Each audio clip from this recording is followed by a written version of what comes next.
Boa tarde a todos. Eu sou o João Alberto Teixeira, superintendente de PLD-CFT da GK Corretora de Câmbio, empresa associada a Itaúcan, e serei o moderador desse evento Novas Perspectivas para o Câmbio do Brasil. Gostaria de agradecer aos participantes, todos que se inscreveram, para acompanhar esse evento. O plano de voo aqui, vamos dizer assim, a nossa mesa redonda contará com a apresentação do mestre Geraldo Magela, diretor executivo da GMS Perspectivas, e o mestre Fernando Gonçalves, superintendente de pesquisas macroeconômicas do Banco Itaú BBA. Nós teremos um período de 15 minutos de fala de cada palestrante e, no final, teremos 15 minutos para as perguntas que vierem via o Q&A. As que eventualmente a gente não conseguir responder, vocês podem enviar e-mail para itaucan@itaucan.com.br e essas questões serão respondidas e enviadas aos destinatários. Eu gostaria de aproveitar a oportunidade para fazer a abertura de saudação, convidar o presidente da Itaúcan, o nosso mestre, senhor Graziano Messana, presidente da Itaúcan. Por favor, Graziano. Boa tarde a todos, Gilberto Teixeira, cumprimento o diretor executivo da GMS Perspectiva, Geraldo Siqueira, e cumprimento Fernando Gonçalves, superintendente de pesquisa macroeconômica do Banco Itaú BBA. Bom, Itaúcan está fazendo esse ano 120 anos de atuação, temos muito orgulho de seguir contribuindo, sempre com a colaboração de nossos associados, no debate de tema importante, como é de hoje, né? Nova perspectiva para o câmbio no Brasil, né? Esse evento é parte de uma série de webinars em que a Itaúcan convida seus associados para falar sobre inovações na respectiva área de atuação. Sendo assim, é um espaço aberto, no qual especialistas do mercado são chamados a participar de um diálogo técnico. Não querendo roubar minutos ao evento de hoje, eu dou só a minha perspectiva de gringo no Brasil depois de 20 anos, de como é que a Europa está vendo tudo isso. E como é que está vendo? Aconteceu que durante a pandemia a Itália investiu muito na China, se esfriou tudo isso. O principal fundo de private equity, que se chamava Mandarin Capital Partner, teve que trocar de nome porque a palavra Mandarin para italiano ficou meio ruinzinha. A Rússia saiu do radar completamente com a questão infeliz da guerra. Então, o emerging market sobrou o Brasil e a Índia. E aí eu passei o mês de agosto inteiro nos Estados Unidos e eu percebi como o Brasil é importante. Então, os brasileiros devem valorizar isso. E aí entra a questão do investimento estrangeiro, que o Brasil foi capaz de capturar, inclusive RDE, investimento estrangeiro no geral, bem mais de outros emerging markets. E o câmbio tem a informação sobre o câmbio é tudo, né? Então, fico feliz de ver aqui nossos convidados e associados da Câmara Italiana que são referência nesse tema, né, Fernando? Então, trazendo a tua experiência e junto também com Geraldo Siqueira, desejo a vocês um ótimo evento e uma boa tarde a todos, ok? Obrigado. Muito obrigado, Graziano. Eu gostaria de passar a palavra agora para o senhor Geraldo Magela, mas antes eu gostaria de fazer o breve CV do nosso amigo. Administrador pós-graduado pela Universidade de Brasília, foi funcionário do Banco Central do Brasil com mais de 38 anos de trabalho dedicado à instituição, sendo 32 anos na área de câmbio e de capitais internacionais. Encerrou sua carreira como secretário executivo, quando teve a oportunidade de coordenar, no âmbito da autarquia, o Comitê Estratégico de Prevenção à Lavagem de Dinheiro, no contexto das instituições financeiras. Acompanhou de perto a evolução cambial do Brasil nas últimas décadas, tendo participado da equipe que unificou o mercado de câmbio brasileiro em 2005, através da regulamentação.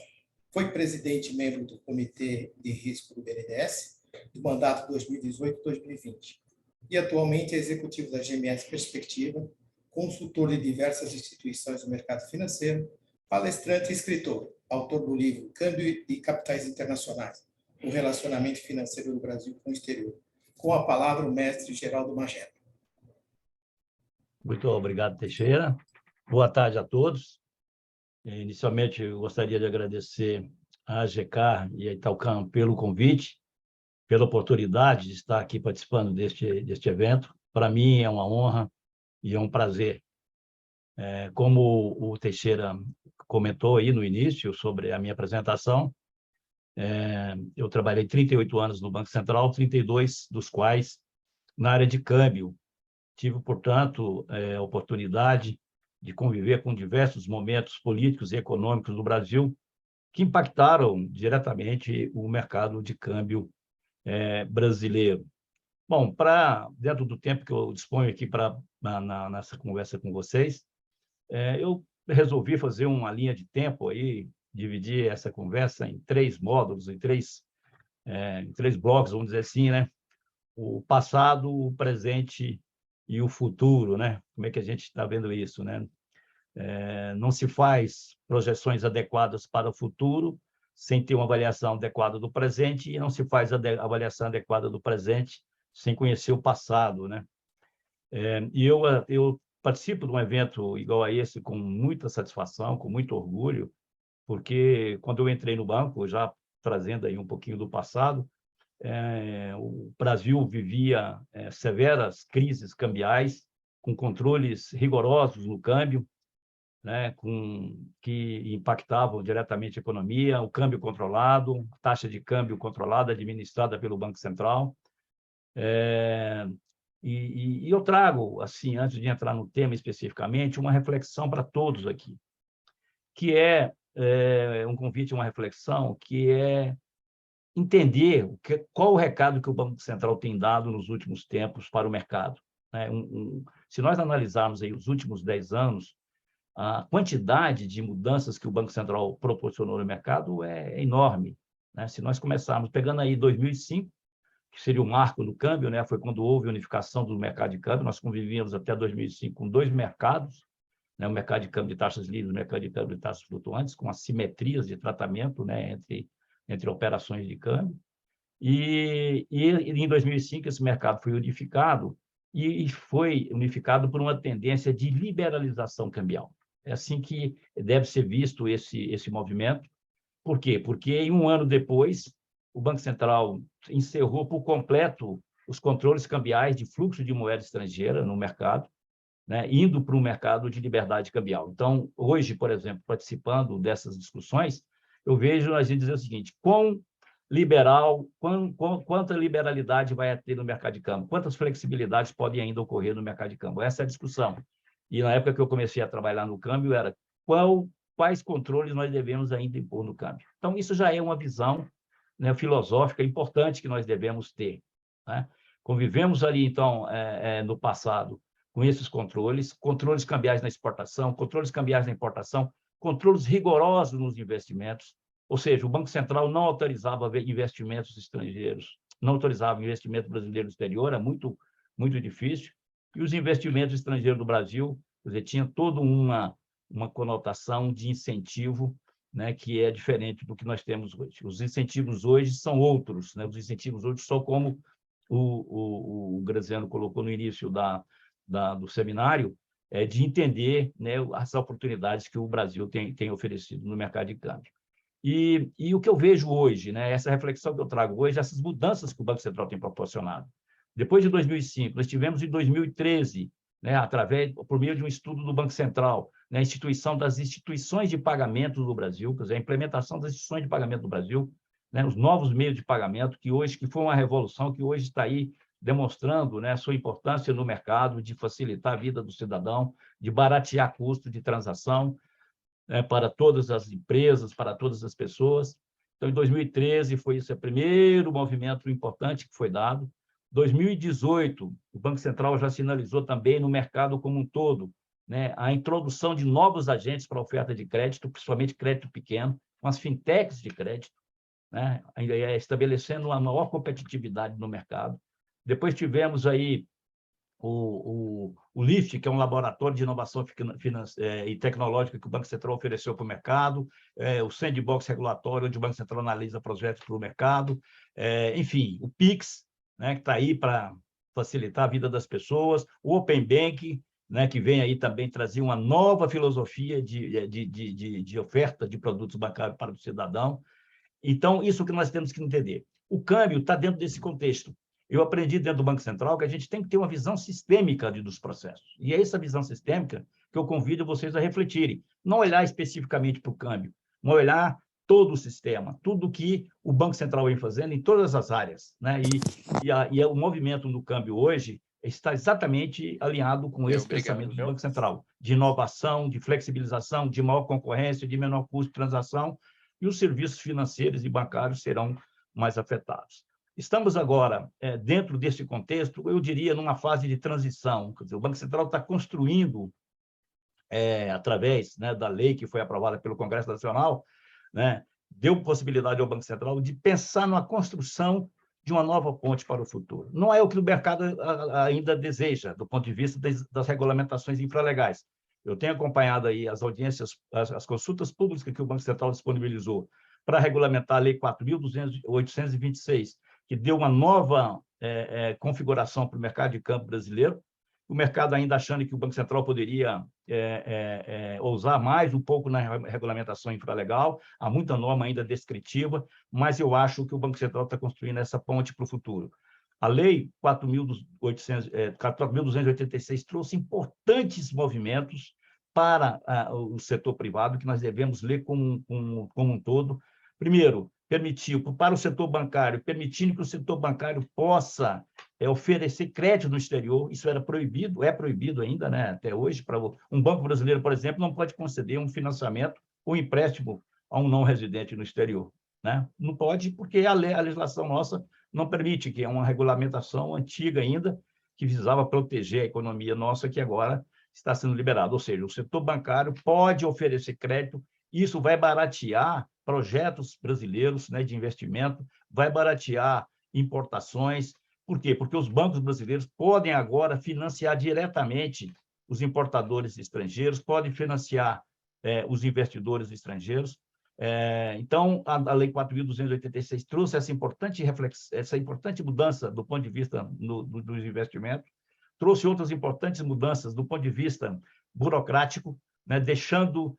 nós tivemos agora aí a consulta pública 91, onde o Banco Central já sinaliza a facilitação para os investidores estrangeiros, com maior segurança jurídica. O Banco Central, através dessa consulta pública, está, com base na Lei 4.286, dando o mesmo tratamento para o capital brasileiro do Brasil, capital estrangeiro no Brasil e o capital brasileiro no exterior. Isso é muito importante, conceitualmente falando. Hoje existe assimetrias de tratamento entre esses dois capitais, as regras burocráticas são diferentes, ou seja, hoje, ao contrário do tempo que eu estava no banco, hoje a facilitação maior é para o capital brasileiro no exterior, quer dizer, há pouca burocracia para investir no exterior e muita burocracia ainda para se investir no Brasil.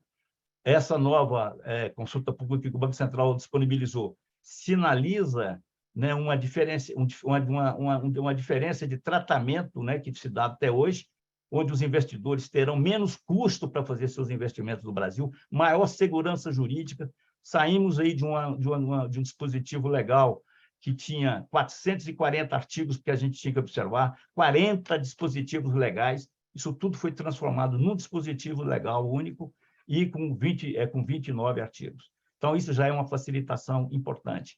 Outra facilitação importante que a lei trouxe, que é a conta de não residente mantida pelos bancos no Brasil. Ou seja, o correspondente que um banco estrangeiro pode ter no Brasil em moeda nacional. Hoje, a legislação veda que os bancos estrangeiros possam receber recursos em reais aqui no Brasil para fazer pagamento de compromisso externo. Ou seja, isso tem que ser feito exclusivamente em moeda estrangeira. A legislação nova permite que os bancos estrangeiros possam receber e pagar reais aqui internamente, trazendo aí uma correspondência internacional em moeda nacional importante, porque os investidores podem, através desse mecanismo, ter investimentos e pagamentos e recebimento de uma forma com custo de transação menor do que hoje se verifica. Enfim, então, Teixeira, vê meu tempo aí, por favor, para eu poder administrar aqui. Teria muita coisa para falar, mas eu estou preocupado com o tempo, então estou tentando fazer uma síntese, né, do que eu queria colocar. Você está com tempo ainda, Geraldo? Está com tempo ainda.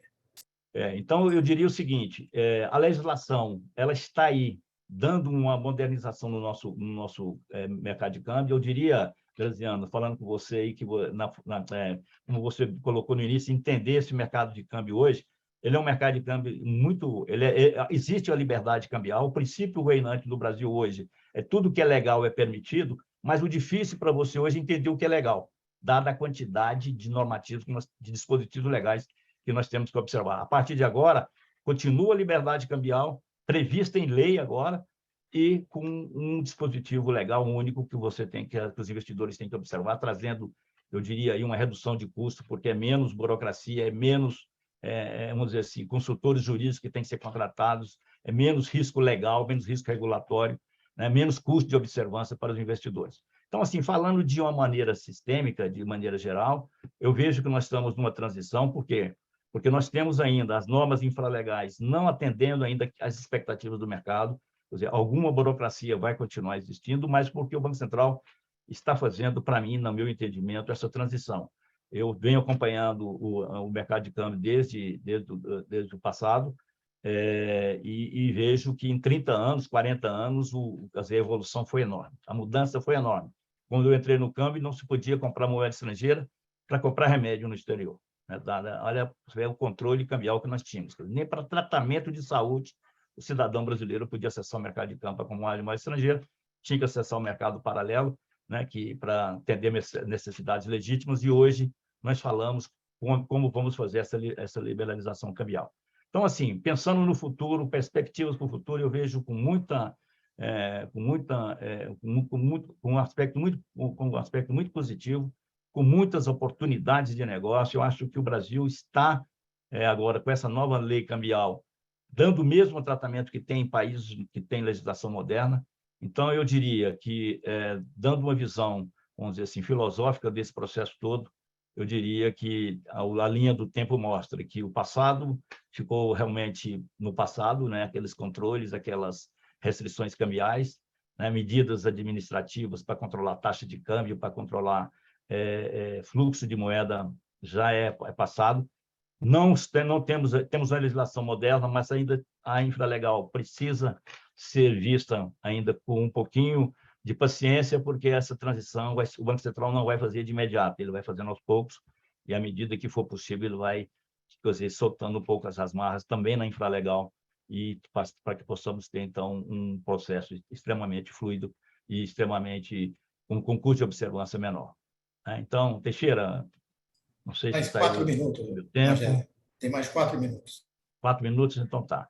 Então, é o seguinte, o que nós vimos, então, em termos de legislação, né? Legislação que ela trouxe aí um fim de burocracia, acabando com o contrato de câmbio, né? Que era um formulário que nós temos que assinar para comprar $1, se você... Agora é 10 mil dólares, né? Foi o marco, mas na minha época até $1 você tinha que assinar um contrato de câmbio. Hoje o marco hoje é 10 mil dólares, mas a partir de 1º de janeiro, os bancos aqui definem quais são os bancos e corretoras, né, e os agentes autorizados a operar em câmbio, que vão definir o que tipo de documento deve ser formalizado, firmado entre comprador e vendedor. Isso traz já também uma facilidade para os bancos. Menos códigos de transação, menos código de classificação, ou seja, operações até 50 mil dólares terão somente 10 códigos para ser observado.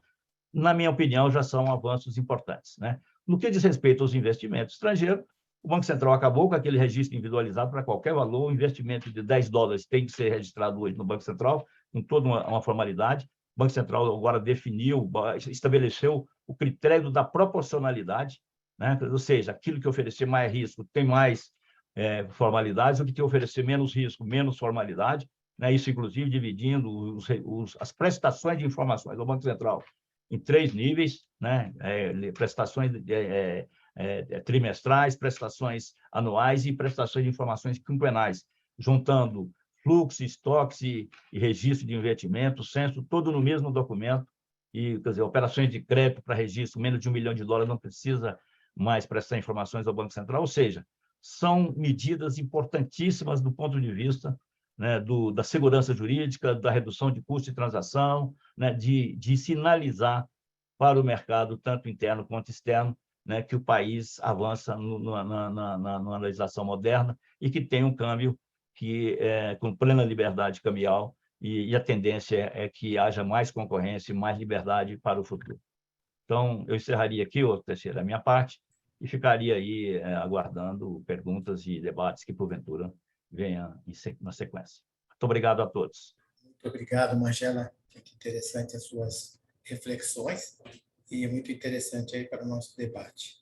Vou passar a palavra agora para o nosso mestre Fernando Gonçalves.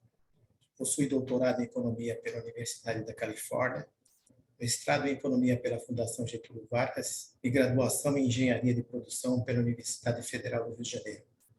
Antes de se juntar ao time do Itaú, Fernando foi chefe de pesquisa econômicas em importantes gestoras de recursos brasileiras e economista do FMI. Fernando também foi professor do mestrado profissional em Economia e Finanças da PUC Rio de Janeiro em 2015 e 2016. Sua vasta experiência abrange a cobertura das economias brasileiras e internacionais, incluindo diversas apresentações e roadshows para clientes institucionais.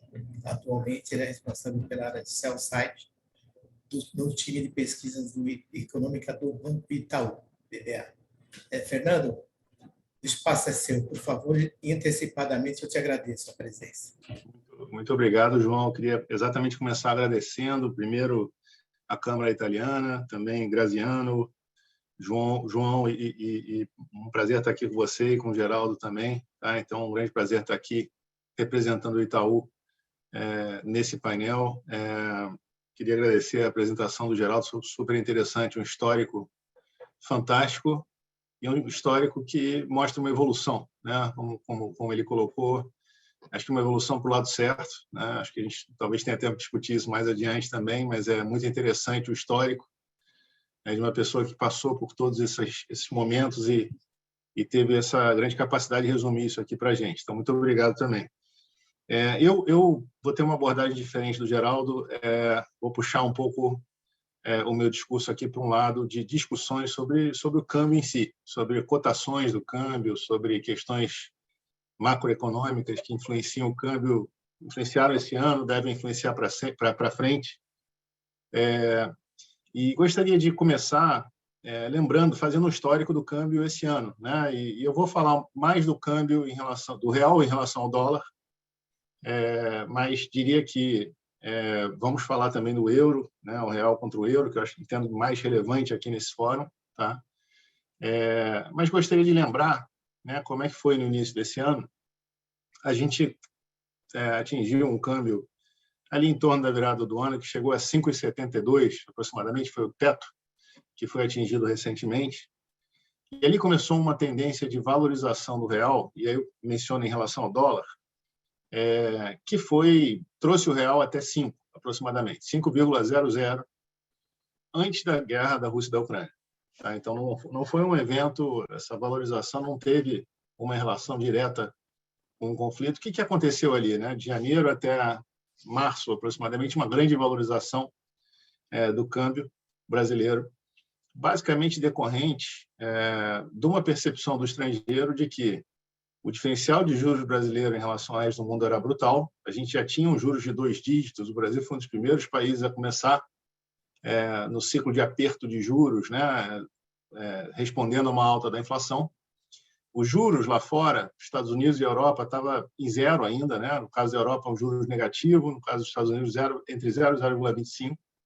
Então, a percepção, se colocando na pele de um investidor estrangeiro, de que faz sentido pegar um pedaço do seu portfólio e trazer para o Brasil, porque há uma grande diferença de juros. Então, esse carry trade, essa chegada de recurso aqui para tentar se aproveitar do diferencial de juros ainda foi fomentada por uma percepção de que a Bolsa brasileira estava barata naquele momento, e uma percepção muito comum entre os estrangeiros que os brasileiros estavam nervosos demais com a eleição. A eleição não era um problema assim tão grande, que os principais candidatos são conhecidos, etc. Então, com isso, tivemos uma entrada muito forte de fluxo estrangeiro no Brasil, que trouxe o câmbio para 5. Na sequência, quando começou a guerra, guerra Rússia e Ucrânia, houve um primeiro momento, né, de aversão a risco no mundo, e o mundo basicamente buscando segurança fez com que houvesse fluxos, né, de saídas de economias emergentes como a brasileira para os Estados Unidos ou para outras regiões. O câmbio voltou ali em relação ao dólar para cerca de 5,15, teve uma pequena desvalorização. Mas quando ficou claro que o preço do que o Brasil exporta, né, principalmente, e aqui eu me refiro especificamente a grãos, mais especificamente ainda a soja, subiria muito por conta da guerra, né? Tanto Rússia quanto Ucrânia são grandes pesos pesados no comércio internacional de commodities, metálicas também, mas, no nosso caso aqui, principalmente o impacto em trigo, soja e milho, né, que é um grupo de commodities que tem uma relação de preços, fez com que subisse o preço do que a gente exporta. Soja subiu no Brasil, subiu no mundo, perdão. O que isso significa para o câmbio, né? Significa que, para o mesmo volume de exportação que nós temos aqui, houve uma expectativa de maior entrada de moeda estrangeira. E a expectativa de maior entrada de moeda estrangeira fez com que houvesse uma expectativa de que essas moedas se tornassem mais abundantes aqui no Brasil. Se vão ficar mais abundantes, o preço delas cai. Dito de outra maneira, aqui nós teríamos que pagar menos reais por moeda estrangeira, por dólar ou por euro, certo? Então, a apreciação cambial continuou. Deu uma pausa ali no início da guerra, mas continuou. E o câmbio chegou no Brasil a cerca de 4,60, que foi próximo ao piso que o câmbio atingiu esse ano. Aqui eu me refiro em relação ao dólar, né? E eu diria hoje, qual é a perspectiva para frente? Eu diria que aquele 4,60 que nós vimos ali não é mais a realidade atual, né? O que fez o câmbio sair dos 5,72 e ir para o 4,60 foi exatamente um diferencial de juros muito grande no momento em que as commodities que o Brasil exporta estavam com preço muito elevado. O que tem acontecido desde então? Bom, economias desenvolvidas, tanto na zona do euro quanto nos Estados Unidos, hoje tivemos uma alta importante de juros na zona do euro, né? E já temos tido altas importantes nos Estados Unidos. Economias avançadas estão começando a subir juros e subir juros com velocidade, né? No caso dos Estados Unidos, há uma percepção de que tem que correr atrás de um tempo perdido, né? Porque havia uma sensação de que a pandemia tinha levado preços e levado uma inflação alta nessas economias desenvolvidas, mas que isso era um choque de oferta.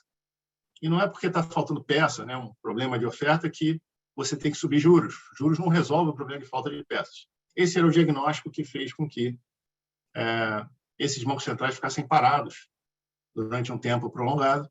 Porém, no caso dos Estados Unidos, é muito evidente agora que não é só um problema de oferta. Você tem um problema de demanda. Os americanos estimularam a sua demanda muito. Gastaram 25% do PIB, o governo gastou 25% do PIB. O Banco Central americano expandiu seu balanço em 4 trilhões de dólares.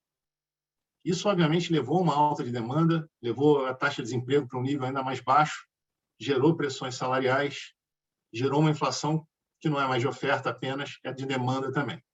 E uma inflação de demanda tem que ser coibida com alta de juros. Os americanos começaram a subir a um ritmo de 0,75%, ponto percentual, né? A última vez que isso se viu nos Estados Unidos foi em 1994, quando o presidente do Banco Central era Alan Greenspan. Então, tem bastante tempo, né? E, mais recentemente, estamos tendo uma questão muito relevante na Europa, muito ligada à questão do gás natural, né, que tem promovido um choque desproporcional sobre a economia europeia. Então, o mundo inteiro sofrendo com o conflito Rússia e Ucrânia, sendo economias que são pesos pesados em commodities, elevando o preço de todas as commodities, os custos subindo, mas a zona do euro, a Europa como um todo, sofrendo muito mais, porque há ali uma dependência importante do gás natural russo. Quando você olha o fluxo que passa pelo Nord Stream, que é a principal tubulação que leva o gás natural da Rússia para a Alemanha e da Alemanha para os diversos países europeus, essa tubulação foi interrompida antes da hora, tem uma manutenção em julho.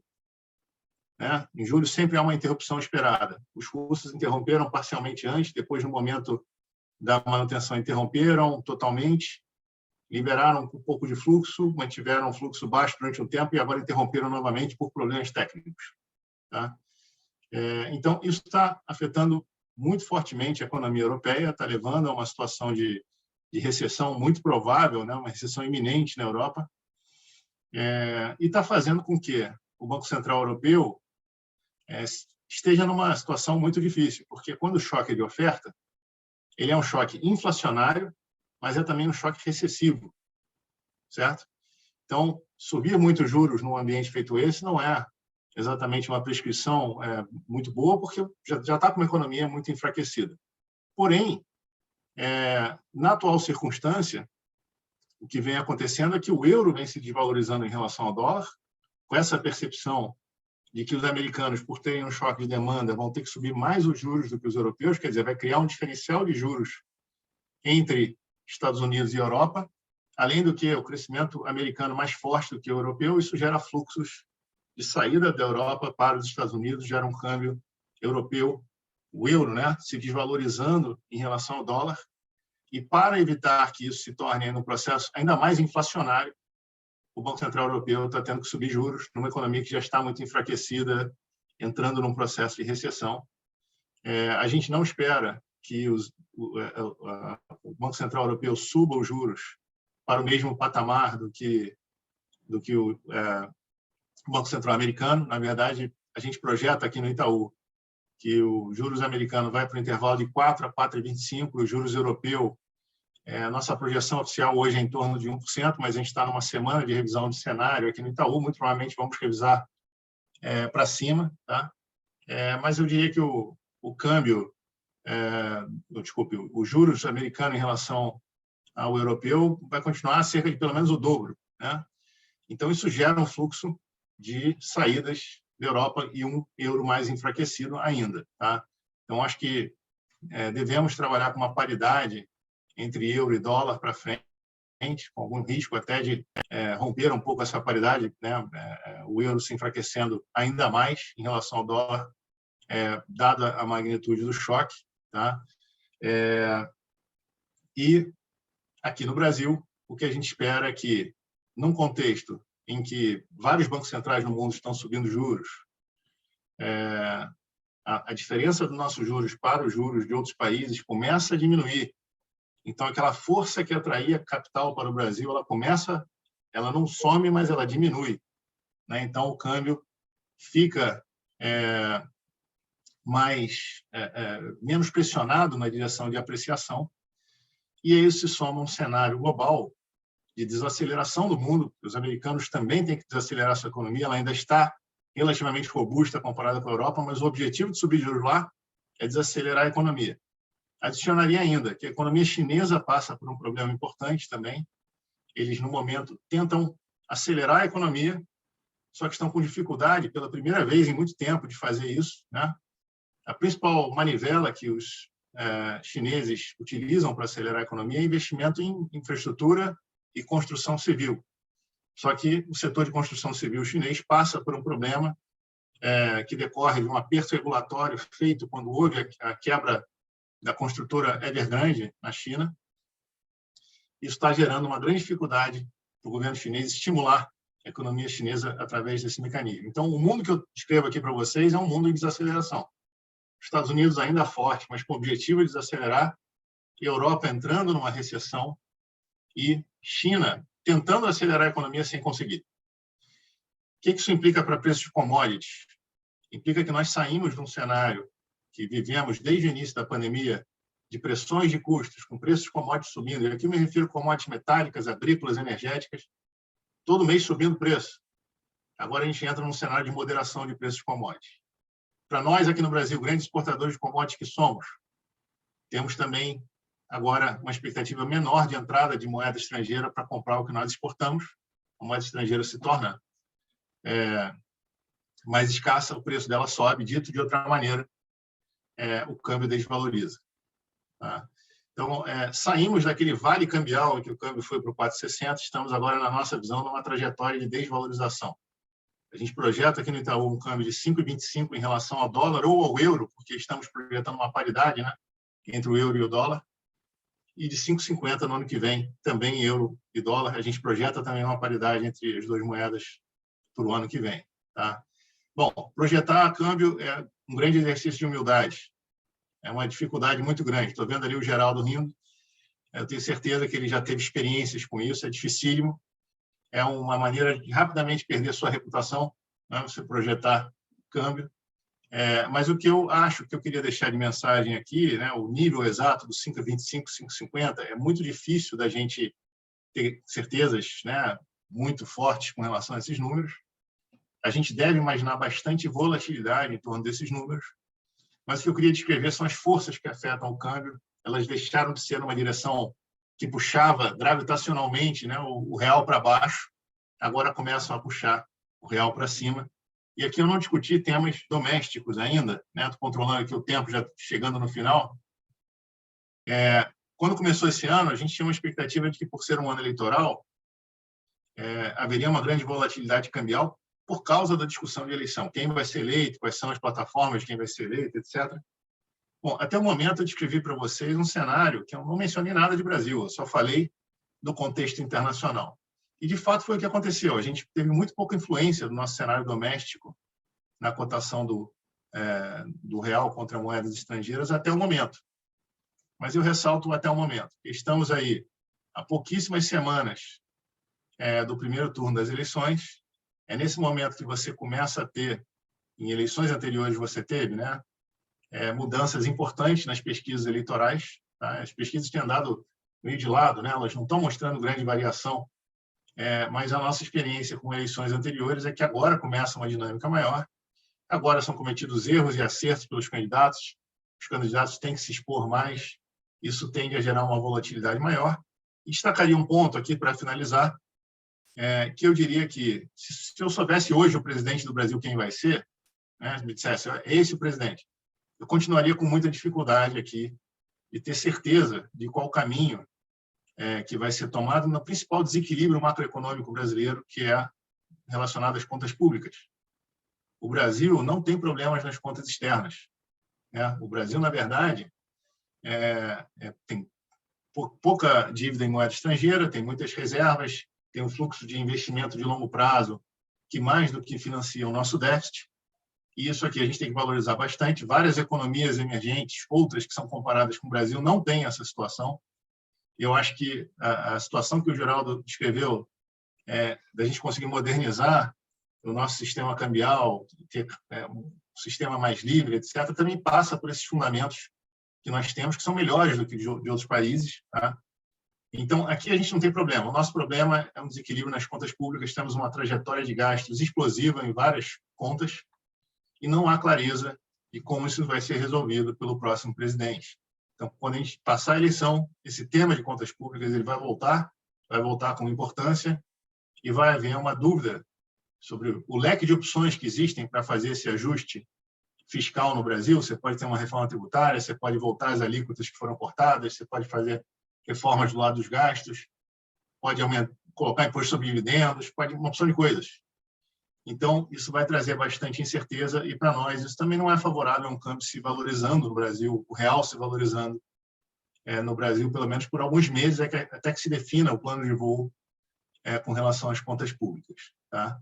Então, eu não mencionei isso quando eu falei das projeções de 5,25 no fim desse ano e 5,50 no ano que vem, mas eu diria que coloca um risco na direção, na minha visão, de maior chance, pelo menos no curto prazo, de levar uma desvalorização cambial mais do que uma valorização. Tá? A gente tem que acompanhar, ainda muito incerto, muito especulativo, né, esse tema do que vai ser feito pelo próximo presidente, mas é um tema que pode começar a fazer preço, digamos assim, pode começar a influenciar a cotação cambial. E eu acho que era isso, pessoal. Já acho que cheguei aqui nos meus 15 minutos. Queria agradecer, devolver aqui a palavra para o João, para que a gente possa passar para o próximo momento aqui da nossa discussão. Muito obrigado. Muito obrigado, Fernando. As suas colocações foram muito bem, assim, assertivas, né? E como você falou, fazer projeções... Teixeira, o seu som está ruim. Você podia falar mais perto, falar mais alto, por favor? Oi, está me ouvindo melhor agora? Melhorou, Geraldo? Melhorou um pouco. Melhorou? Gostaria de agradecer ao Fernando pelas suas colocações muito interessantes, né? E vamos agora para a sessão de perguntas, que a gente foi selecionada aqui já antecipadamente para a gente poder dar um retorno para os nossos telespectadores. E, assim, do ponto de vista número 1 aqui, é uma questão até não muito complicada, e pode ser para o Geraldo e para o Fernando, né? Boa tarde, o Reinaldo Barreto, um abraço. Qual a expectativa para a entrada de novos players no mercado de câmbio? Essa aqui eu deixo para o Geraldo. Bom, eu acho que essas mudanças, como eu disse, quer dizer, eu acho que a gente tem que analisar os movimentos que o Banco Central vem fazendo. E o movimento do Banco Central vem fazendo, que está sinalizando, os movimentos têm sinalizado que o Banco Central vai ampliar a competitividade, vai ampliar a inserção de novos players no mercado. Isso é dado, né? Isso é um fato que a gente não pode mais contestar. E eu vejo o seguinte, mudanças dessa natureza, elas trazem ameaças e trazem oportunidades. Eu acho que nós temos que entender as ameaças para poder mitigá-las e entender também as oportunidades para poder aproveitá-las, né? Então, assim, o que eu vejo de impacto no mercado, primeiro, é mais competitividade. Isso é tranquilo, quer dizer, redução de custo de transação. Acho que o mercado deve procurar absorver isso de uma maneira de reduzir custo de observância, e a redução de custo de observância, às vezes, passa por determinadas mudanças estruturais nas instituições, né? Eu acho que nós temos um exemplo claro disso, que é o segmento das cooperativas. Quando, há 30 anos atrás, as cooperativas, elas tinham quase 2.000 instituições que representavam o segmento. Hoje tem menos de 1.000. Por quê? Porque as cooperativas se fundiram, buscaram formas de reduzir custos e potencializar receitas, né? Então, o que eu vejo o impacto é o seguinte, primeiro, o Teixeira aí, respondendo a todos aí, o Reinaldo, que eu acho que é entender essas oportunidades e essas ameaças, né? As ameaças estão aí, quer dizer, o Reinaldo, segmento do mercado de câmbio, em termos de instituições. Vão entrar agora as instituições de pagamento. Quer dizer, é um player novo, né? Quer dizer, com menos custo. Aí o pessoal fica com medo. Menos custo de transação, a gente vai ter, vamos dizer, desvantagem competitiva. Não vejo assim, né? Quer dizer, a oportunidade é para todos, né? Quer dizer, as instituições podem criar outras instituições, ou fundir, ou fazer parceria com outras instituições para poder aproveitar essas oportunidades. Porque são nichos, né? Quer dizer, o que o Banco Central está sinalizando para esse pequeno, vamos dizer, para esse nicho de mercado, que é pequeno em volume, mas grande em quantidade, é dizer o seguinte, olha, esse é um nicho que os bancos grandes não querem, que são pequenos valores. E aí você tem que aproveitar esses nichos, quer dizer, esses segmentos para você poder potencializar suas receitas, potencializar seus ganhos. Então, o que eu vejo é o seguinte, Teixeira, como eu disse no início, entender as ameaças, a ameaça sim, né, e saber, né, conseguir entendê-las e para poder mitigá-las, e as oportunidades, buscar aproveitá-las, né, e entender, e eu diria mais ainda, né, a tendência nossa é sempre, às vezes, de reclamar, isso vai me prejudicar, isso vai trazer problemas para mim. E a gente não viu o outro lado, né? Não viu outro lado das oportunidades, onde você pode aproveitar e a oportunidade é para todos, não é só para um, né? Obrigado, Magela. Muito obrigado. Muito boas suas Não sei colocações. se o Fernando quer complementar, Fernando, ou deixa para outro aí, porque tem muitas perguntas. Tem uma questão do Fernando, a próxima acho que é mais focada ao Fernando. Vamos lá, Fernando. Por que o banco... Essa pergunta é do José Carlos Passaretti, um abraço. Por que o Banco Central optou por não liberar os prazos de liquidação das operações de câmbio e a negociação de taxas de câmbio a termo? Olha, eu acho que o Geraldo vai conseguir responder melhor do que eu essa pergunta, mas eu diria que pode haver uma questão aqui de momento, tá? Nós estamos num momento que talvez não seja o mais propício para que haja, né, implementação de novas formas de contrato. Estamos no meio de um ano eleitoral, no meio de uma dificuldade internacional muito grande, com muita volatilidade cambial, tá? Então, eu acredito que é um momento de fazer o simples, tá? Esse processo que o Geraldo descreveu de maneira extremamente interessante, todo o histórico que ocorreu no Brasil, eu acho que ele deve avançar, e eu vejo um Banco Central absolutamente enfim, focado em modernizar e tem um mercado cambial mais livre de modo geral, mas eu diria que, nesse contexto atual macroeconômico, global, brasileiro, eleitoral, eu acho que talvez seja um momento que o Banco Central opte por fazer o mais simples, por não fazer grandes mudanças aí no mercado. Geraldo, não sei se você tem alguma outra detalhamento. Fernando, acho que você foi na linha correta, né? Eu diria o seguinte, da minha época lá do Banco Central ainda, a gente já discutia, quando eu saí do Banco Central em 2015, nós já discutimos a questão dos prazos da liquidação dos contratos de câmbio. Você vê como é que isso não é tão fácil assim como se imagina.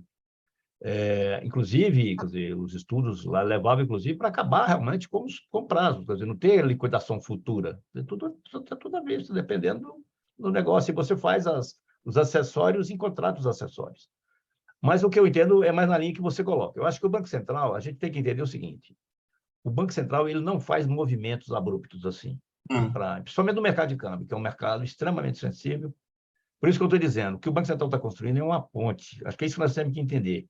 Quem é que fez a Lei 4.286? Quem aprovou foi o Congresso. Mas quem fez os estudos? Foi o Banco Central. Quer dizer, ele quis buscar um amparo legal para ele poder fazer essa modernização no infralegal. Só que ele vai fazer isso dentro do prazo dele. Obviamente, ouvindo o mercado, consultando o mercado, mas a questão tem uma questão importante na questão do prazo, que é a questão do encargo financeiro, né? Quer dizer, alguém precisar cancelar um contrato, e aí como é que faz para você cobrar um encargo? Quer dizer, há questões acessórias a esses pontos que devem ser considerados, né? Então, eu imagino que essa questão deve sair o ano que vem, assim, alguma coisa nessa linha. Questão das taxas de câmbio a termo. O que ele está dizendo? Hoje é o seguinte, você contrata uma operação a termo, eu quero contratar uma taxa de câmbio para liquidação daqui a 360 dias. Você já fixa a taxa hoje, do que você vai liquidar lá na frente. Logicamente que você faz uma projeção aí de inflação, de desvalorização cambial, e faz aí o bônus ou um prêmio e embute, né, nesse preço. O que está dizendo é o seguinte, olha, deixa os bancos negociarem. E os bancos negociam, independentemente do prazo. Se ele pode negociar o prazo, ele pode negociar a taxa. Não precisa você fixar a taxa para ele. Eu acho que isso também é algo que, para mim, é questão de tempo, né? Não tem sentido mais, realmente, você determinar a taxa de câmbio que o mercado deve usar. O mercado deve usar a taxa aquela que ele acha, né, comprador e devedor acertarem. Obviamente que tem que observar aí para não ter disfunção e desvirtuamento na utilização dessa taxa. Então, eu vejo o seguinte, e eu acho o seguinte, se você olhar a regulamentação, o Banco Central já sinalizou o seguinte, a questão do interbancário, ele vai deixar para o ano que vem. Ele já sinalizou isso. Ele não vai sair consulta pública, já saiu consulta pública do câmbio, já saiu consulta pública do investimento, no que se refere a investimento direto e no que se refere a crédito, falta ainda a questão do portfólio, que ele não tratou ainda, né, que é investimento em carteira, investimento em bolsa. Então, acho que deve sair alguma coisa nesse sentido, mas ele já sinalizou o seguinte, interbancário eu só vou tratar o ano que vem. E operação a termo está diretamente ligada ao mercado interbancário. Então, eu imagino que no momento que ele tratar do interbancário, ele vai tratar da taxa de câmbio, da taxa de câmbio para as operações a termo, né? E o prazo de liquidação é algo que também deve vir com o tempo, né? E está na linha que você coloca, Fernando. Eu acho que tem muita coisa que o Banco Central já fez, né? Muito trabalho, né? Ele já fez a questão da consulta pública 90, a consulta pública 91, que você vê ali que, né, você vê que teve um estudo muito profundo ali naquelas duas consultas públicas, né? O Banco Central passou aí 3 meses aí de greve, né? Quer dizer, foi um período conturbado lá para os funcionários do banco. Então, assim, é questão para mim de timing e digo, o Banco Central vai fazer isso, né, dentro do tempo dele, mas ele já sinalizou o que quer, né? A lei que ele preparou, que levou que o Executivo levou para o Congresso, dá a ele poderes para fazer no infralegal mudanças importantes. Boa colocação, Magela e Fernando. Tem uma aqui, Magela, como você colocou a 14286 aí em discurso, né? O que eu diria? Você consegue responder rapidamente quais os impactos mais importantes da Lei 14286 trará para o mercado cambial brasileiro? Primeiro, segurança jurídica, clareza, né? Clareza na leitura, aquilo que eu digo. Hoje, o princípio que vigora no mercado de câmbio hoje é tudo que é legal é permitido. O duro é você entender o que é legal. O duro é você fazer isso. Já vai trazer mais clareza, traz menos custo, né, para as instituições. Então, assim, e vejo oportunidades de negócios externos em crescimento, né? Quer dizer, os investidores estrangeiros vão tratar essa nova legislação cambial dentro de um contexto de avaliação de investimento no Brasil. E aumentando investimento aqui no Brasil, né? Logicamente também vai aumentar investimento lá fora, porque as empresas aqui internamente vão precisar, né, se adaptar, se reciclar. Então, é uma via de duas mãos, né? E aí aumenta negócios. Aí, falando especificamente para o mercado de câmbio, né, para as instituições que operam no câmbio, quer dizer, para mim, a expectativa da lei é de elevação de negócios. E elevação de negócios é elevação de oportunidades, né? Então, assim, é bem positivo, né? E aguardar o infralegal que vai vir com o tempo. Ela não vai vir assim também, simplesmente.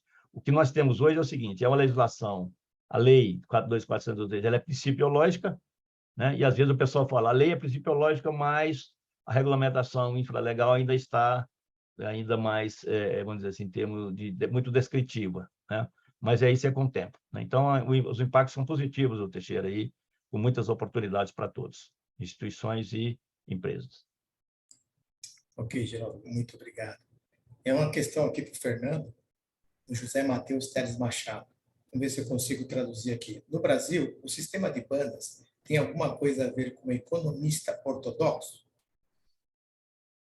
Essa é uma pergunta interessante, porque eu diria que houve um momento que bandas cambiais era, digamos, uma política ortodoxa de câmbio, mas isso mudou, né? Mudou muito fortemente. Tá? Eu acho que houve um momento em que havia a intenção de utilizar o câmbio como um mecanismo de trazer credibilidade para a própria condução da política monetária de um certo país, né? Então, você ou fixa o câmbio, ou bota ele dentro de uma banda, ou faz alguma coisa que, de certa maneira, ajuda, né, o país a ter credibilidade com relação à condução da própria política monetária. Só que, eu acho que até, de novo, a descrição que foi feita aqui mais cedo, né, pelo Geraldo, de grandes evoluções no mercado, acho que tem muito a ver com um grande desenvolvimento de fluxo de capital no mundo, fluxo de capital que passaram a dominar muito trocas cambiais, né? Mais até do que o comércio de produtos, se começa a ter uma conta capital muito relevante. E num contexto feito esse, fica muito difícil segurar qualquer câmbio fixo ou qualquer câmbio controlado por uma banda. Então, pegando o exemplo aqui da nosso vizinho, né? Argentina. A Argentina, houve um momento ali em que o Brasil tinha que tomar uma decisão, a Argentina tinha que tomar uma decisão, os países foram para lados diferentes. A Argentina optou por fazer um regime extremo cambial, um regime de paridade, ou de ter reservas 1 para 1 em relação ao dólar, que foi o regime de currency board, né? E o Brasil optou por ter um câmbio flutuante, que gerou problemas ali naquele início, quando foi implementado, né? Quando o câmbio deixou de ser fixo e passou a ser flutuante, mas que acabou permitindo todo um desenvolvimento de um mercado mais livre e que hoje está permitindo esse avanço, né, que o Geraldo mencionou também, da gente começar a ter crédito em moeda estrangeira, da gente começar a ter um fluxo aqui de, enfim, que atrai o investidor estrangeiro, que vai investir fora também, isso gera fluxos cambiais. Então, toda uma liberdade de mercado e, de certa maneira, uma disciplina aqui no Brasil também, de empresas que, por exemplo, não se alavancaram em moeda estrangeira, como ocorreu em vários países, inclusive a Argentina, que eu acho que se provou uma escolha mais adequada. A Argentina, quando fez o seu currency board, eu devo mencionar, houve uma defesa muito enfática de vários economistas na época considerados ortodoxos, instituições consideradas ortodoxas, eu menciono aqui o próprio FMI, onde eu trabalhei, que apoiaram, né, essa escolha, mas acho que houve essa mudança muito grande, né? Ficou muito claro que quando você tem um câmbio fixo, você tem diversas dificuldades para fazer ajustes na economia. Tá? Um colega de trabalho meu do passado dizia o seguinte, né, que o câmbio flutuante é você pintar a casa com pincel. O câmbio fixo é você pegar a casa levantar ela e esfregar no pincel. Você tem que mudar todos os preços para se adequar àquele preço único, que é aqui na analogia, o pincel parado, né? Isso é muito difícil, muito custoso, e acho que o mundo hoje saiu dessa tese de câmbios fixos ou bandas, ou qualquer controle maior, foi para uma ideia de intervenções pontuais do Banco Central quando há problemas no mercado, quando o mercado está disfuncional de alguma maneira, né? Que é o que o Banco Central do Brasil faz hoje. Faz intervenções cambiais. E, de novo, aqui é difícil dizer quando que o mercado está exatamente disfuncional. Sempre gera uma dúvida se o Banco Central não está querendo escolher algum nível de câmbio. E o Banco Central sempre faz essa argumentação que está intervindo por enxergar um mercado disfuncional, que o Banco Central pode cometer erros nisso, com certeza, né? Mas ele sempre tem essa mensagem: eu não estou escolhendo o nível de câmbio, eu estou aqui para tornar o mercado funcional. Quando as apostas começam a virar apostas de um lado só, quando você começa a ter pressões que o Banco Central considera inadequadas no mercado cambial, muito especulativas, etc. Tá? Então, eu diria que, em certo momento da história, câmbio fixo ou bandas foi uma argumentação de economistas ortodoxos, universidades ortodoxas, e acho que deixou de ser. Tá? Hoje, impera no mundo uma visão de que câmbio flutuante, pode até ter uma flutuação com intervenções, é a maneira adequada, e eu acho que permite um desenvolvimento de mercados, né? Todo preço livre permite um desenvolvimento melhor de mercado. Sempre que o preço é controlado, você tem dificuldades do desenvolvimento de mercados. Tá? E a gente pode mencionar vários outros exemplos. Você tem um mercado em que o juros é escolhido também, não é um juros livre. Aqui, falando em mercados de crédito, por exemplo, o mercado não se desenvolve, né? Então, aqui também isso vale para o mercado cambial. Se você tem um câmbio fixo, o mercado acaba não se desenvolvendo tanto. E eu acho que faz parte de todo esse desenvolvimento aqui que a gente discutiu, ter tido essa escolha lá atrás de ir para um mercado cambial mais livre, tá? Ou câmbio mais flutuante. Permite assim, rapidinho aí, esse tema vontade, Geraldo. para mim, né, que eu convivi com tudo isso aí, eu acho que o Fernando foi perfeito aí na análise dele. Só assim, complementando, Fernando, dizendo o seguinte, que aquele foi um momento que o Banco Central, a âncora, quer dizer, o controle da inflação, uma das âncoras do controle do inflacionário, lá o Plano Real, era a âncora cambial. As bandas cambiais, elas foram ali, naquele período ali que foi utilizado, 97, 98, exatamente para poder ajudar o controle inflacionário, né? Então, assim, ela teve a sua importância muito grande. E eu diria que você falou uma outra coisa aí, que é um dos tripés da macroeconomia brasileira, né, que é controle de meta de inflação, responsabilidade fiscal e o campo flutuante. O campo flutuante permitiu tudo isso que nós estamos vendo hoje. Quer dizer, exato. A Lei 4.286, ela é fruto, pode ter certeza, da implantação do campo flutuante. Se nós tivéssemos ainda na taxa administrada no ano passado, certamente nós ainda estávamos na época dos controles, né? E aí um dos controles era administrar a taxa de câmbio, né? Aí ficaria mais fácil, Fernando, de fazer as projeções, né? Você fazia projeções. Não, né? Porque em países que escolheram esse caminho, você fica com dificuldade de projetar inflação, de projetar crescimento. É o caso da Argentina, por exemplo, nesse momento, né? E eu, só complementando aqui, fazendo uma tréplica aqui da sua colocação, Geraldo, eu acho que uma coisa que ajudou, né, a gente a sair dessa visão de que o câmbio tinha um papel muito fundamental para adquirir credibilidade monetária e migrar para um outro modelo, foi exatamente o desenvolvimento do regime de metas de inflação, que ali nos anos 90 estava sendo gestado. Ainda não era consagrado como é hoje, né? Era um regime que você tinha alguns países, começou na Nova Zelândia, Então, o Banco Central, ao implementar em 99 o regime de metas de inflação no Brasil, teve grande coragem, porque ali havia um momento que você tinha que fazer uma mudança de regime, sempre duro fazer uma mudança de regime,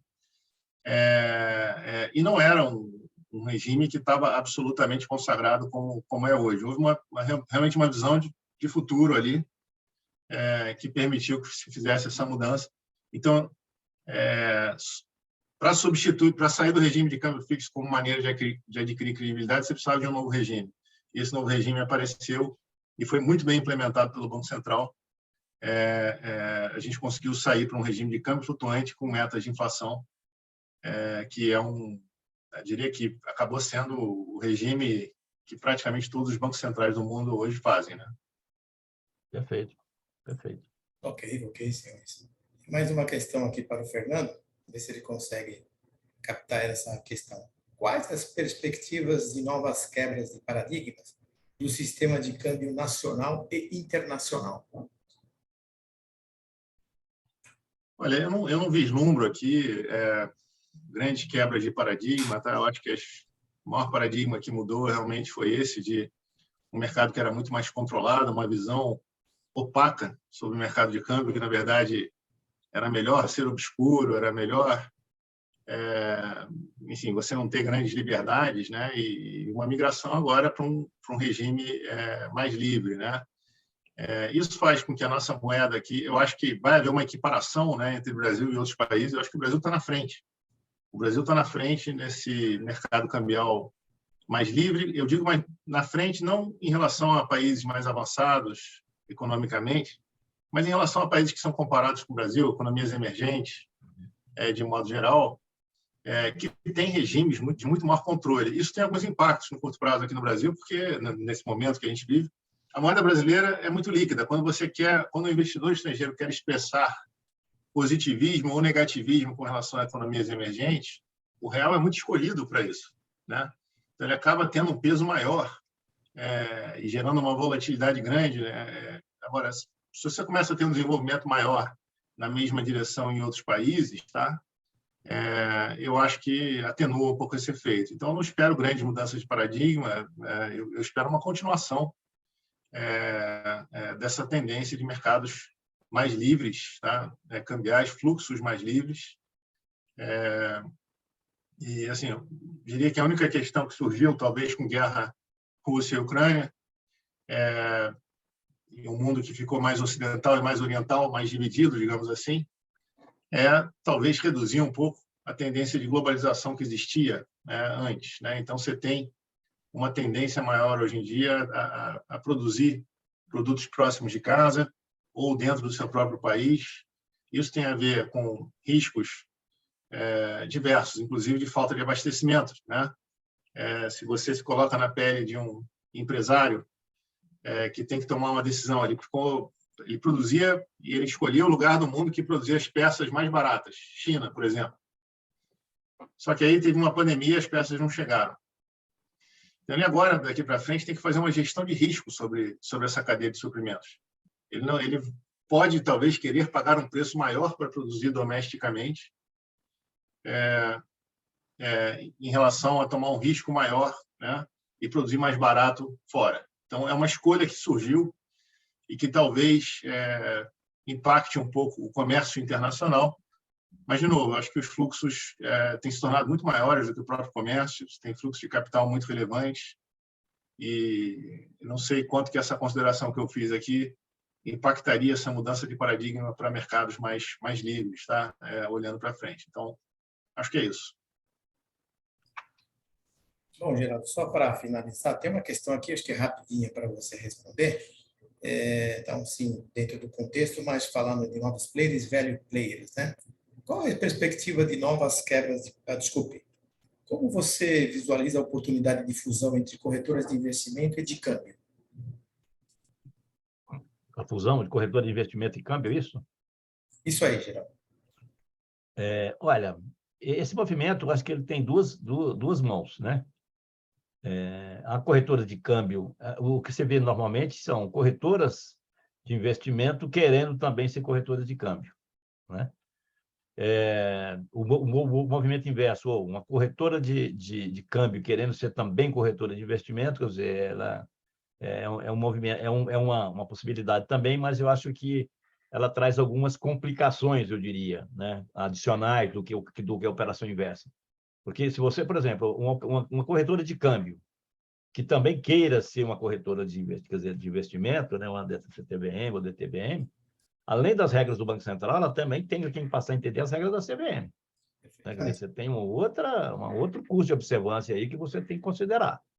Né? Eu vejo sempre movimentos de fusões, desde que sejam bem estruturadas, eu vejo como um sinal positivo. É um fortalecimento que eu vejo das instituições que estão... Dou o exemplo, de novo, das cooperativas. As cooperativas se fortaleceram ainda mais como segmento representativo do sistema financeiro nacional, porque elas buscaram fusões, elas buscaram fazer adaptações nas suas estruturas para que pudessem se fundir com outras. Então, eu vejo assim, eu acho que tem que considerar, o Teixeira, nesse caso aí, qual é o movimento, se é do câmbio para investimento ou se é do investimento para câmbio. Do investimento para câmbio, eu acho que ele é mais fácil, ele é mais, quer dizer, porque uma corretora de investimento, você imagina que você está falando de uma DTVM ou de uma CTVM, ela já tem as regras da CVM e também do Banco Central, ela tem que seguir as duas. Obviamente que ela vai ter que passar a entender também regras de câmbio, né? O câmbio é diferente do que das outras transações, quer dizer, você montar uma estrutura de câmbio tem que ter um nível de especialização maior. Mas, assim, eu vejo do ponto de vista de mercado como algo positivo. Do ponto de vista de, vamos dizer assim, oportunidade e de potencial ganhos, tem que haver realmente uma análise de cenários bastante profunda para ver os impactos, não só regulatórios, como também de custo de observância e estrutura e tudo mais, né? Mas, assim, é um movimento que eu considero um movimento positivo, tá? O movimento das instituições ou formarem parcerias ou se fundirem, como algo que acaba trazendo fortalecimento para o sistema. Excelente, Geraldo, excelente. João, deixa eu só complementar aqui, se você me permite, tá? É um assunto que eu acho super interessante, olhar, enfim, da ótica que o Geraldo mencionou, regulatória e tal, mas eu acho que existe também uma tendência, tá? Cada vez maior de diversificação de portfólio, e eu acho que gera essa atratividade, né, de corretoras de investimento buscando maior acesso ao mercado de câmbio e, né, se juntando a corretoras de câmbio, que eu acho que é muito importante, tá? E eu acho o seguinte, existe um fenômeno muito bem documentado no Brasil e em outros lugares, que é o chamado viés doméstico. É um investidor que tende a investir no seu mercado. Os brasileiros investem no Brasil, os americanos investem nos Estados Unidos, os alemães investem na Alemanha, e não há grande diversificação de portfólio entre países, comprar ativos de outros países. Tem várias razões possíveis para isso. Agora, eu acho que um dos legados interessantes da pandemia, né, e dos juros baixos, na verdade, que a pandemia trouxe, o juros brasileiro indo para 2%, fez com que houvesse um certo estímulo para a busca de outros mercados, né? Alguns mercados, como, por exemplo, venture capital, tecnologia, mas também mercados fora do país. Eu acho que a gente está no momento de revisitar as teses de, por exemplo, investimentos em tecnologia, etc. Mas acho que deveríamos aproveitar esse legado que os juros baixos trouxe de olhar um pouco mais amplamente as carteiras de investimento para incluir investimento fora do país, tá? Eu acho que isso casa muito bem com desenvolvimentos que têm ocorrido há muitos anos já, alguns anos, né? No mercado de investimentos brasileiro. As corretoras de investimento no Brasil, elas têm permitido, a partir da diminuição que houve, por exemplo, do ticket mínimo de investimento em fundos, ter permitido que haja uma diversificação com ativos nacionais a partir de patrimônios muito menores, né? Antigamente, só pessoas que tinham um patrimônio muito grande conseguiam diversificar adequadamente seu portfólio. Agora, há a possibilidade de diversificar com patrimônios menores, o que faz com que quase qualquer um devesse olhar para outras formas de diversificação, né? Para tentar diversificar em outras moedas, tá? Então, eu acho que os movimentos que a gente tem visto dessas fusões e aquisições que estão acontecendo no setor, ele decorre muito dessa ambição das corretoras de propiciar produtos que sejam integrados, permitam uma diversificação interessante para seus clientes, e diria que faz todo sentido, tá? Porque o viés doméstico que eu mencionei, para o brasileiro, ele faz pouco sentido. Se você parar para pensar que se você tivesse dólares ali durante a pandemia, basicamente isso teria tido uma correlação negativa com o seu portfólio. Os ativos brasileiros cairiam, mas o dólar, nesse momento de crise, ele se valoriza muito. Então, ele tem um papel muito de hedge, né? Muito de seguro para os portfólios locais, tá? Então, acho que é um movimento muito interessante que eu acho que deve continuar. E, nesse sentido, de corretoras de investimento buscando essas corretoras cambiais e acesso ao mercado lá fora, etc., etc. Excelente, Fernando. É positivo, é como eu disse, né? É um movimento que eu considero positivo.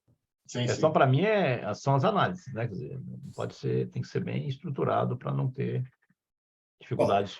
Estamos partindo aqui para o final. Eu agradeço as colocações que foram feitas das questões. As questões que não foram respondidas, pode ser enviado e-mail para associados@itaúcan.com.br para que vocês tenham essas questões colocadas aí, todas respondidas, tá? Eu partiria para as considerações finais. Eu gostaria de passar a palavra primeiro para o Geraldo, e agradecendo já antecipadamente, e após isso, o Fernando Gonçalves. Por favor, fique à vontade. O tempo está assim corrido, peço bem ligeirinho, por favor. Muito obrigado. Como eu comecei, Fernando, eu deixo para você agora. Tá bom, Geraldo. Não, eu queria primeiro agradecer, tá? Para mim foi um aprendizado importante. O Geraldo fez um histórico super interessante aqui e para mim foi ótimo, tá? Então, primeiro eu queria agradecer a Câmara Italiana, a todos, né, todos que nos convidaram aí para representar o Itaú aqui. Queria dizer que é um cenário que eu descrevi, cambial, né, que tem seus desafios. A gente entende que é um cenário que passa a ser de desvalorização com as atuais condições, mas vamos supor que haja um choque de preços de soja no mundo, que é algo que pode acontecer.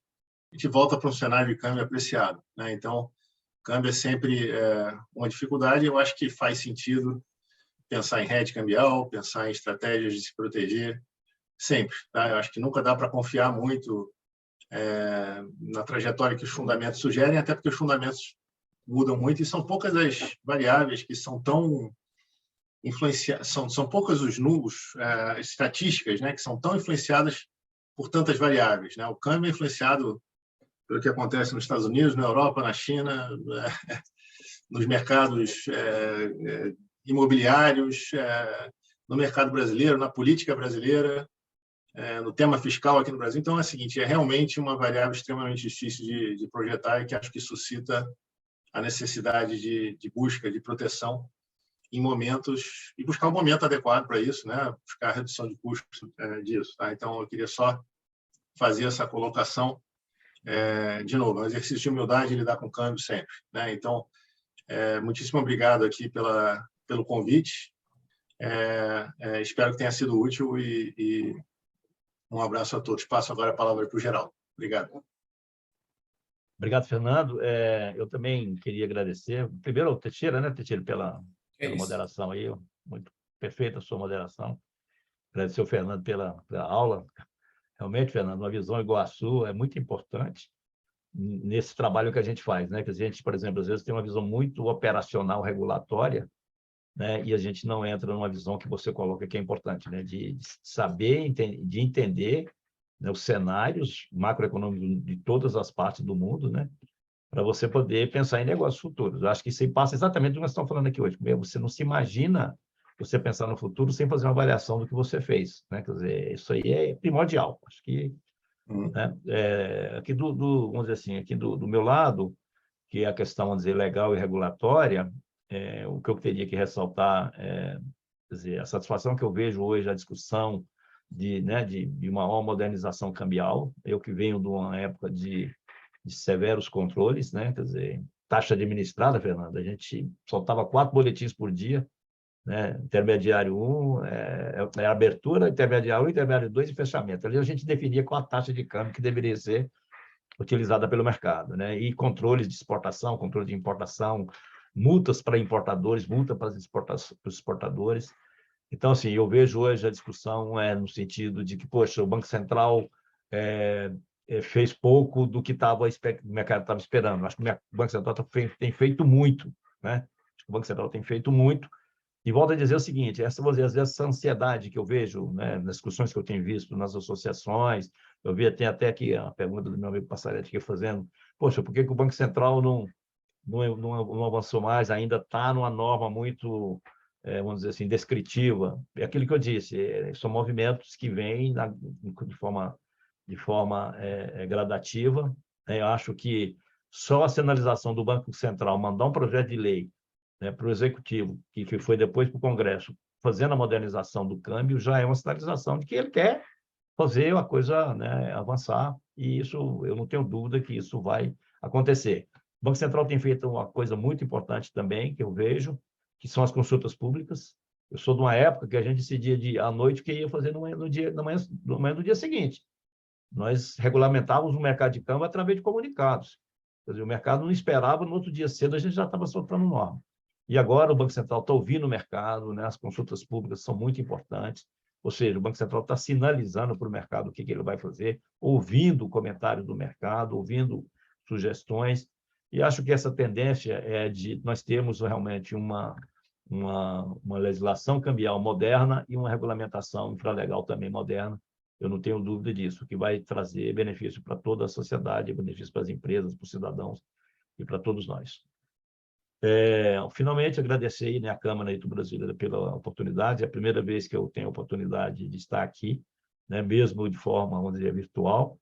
Espero que tenhamos oportunidade de fazer isso outras vezes, né? É um prazer para mim falar essas coisas. A gente, às vezes, fica, Fernando, agoniado pelo tempo, né? Tinha tanta coisa para falar, e falei, pô, em 15 minutos, como é que eu vou sintetizar tudo que eu convivi há 32 anos, né, no câmbio, né? E mais do que eu tenho aprendido todo dia aqui fora, né? Quer dizer, depois que eu me aposentei, o que eu aprendi no mercado é impressionante, né? Quer dizer, cada dia que passa você está aprendendo uma coisa nova, então. Mas assim, então agradecer a vocês todos, agradecer a todos que estão aí nos ouvindo. Tem muitos aqui que eu vejo que são amigos, né, de longa data e que há muito tempo que eu não vejo, espero reencontrá-los em breve, né? E dizer que foi um prazer enorme estar participando aqui desse encontro e me coloco sempre à disposição aí para novas conversas, né, que vocês acharem que sejam pertinentes e oportunas. Obrigado. Bom, muito obrigado, Fernando e Geraldo. Agradeço a toda a estrutura desse evento, a todos os nossos participantes, tá? Porque a gente poderia ficar aqui a tarde toda conversando, mas infelizmente nós temos tempo aí. E agradeço de coração. Se vocês puderem seguir a Italcan no site e na mídia, eu agradeço vocês também. E estamos aí para um próximo evento que a GK estará proporcionando para você. E a GK é a empresa de certezas e bons negócios. Boa tarde a todos. Muito obrigado. Obrigado. Boa tarde a todos. Boa tarde a todos.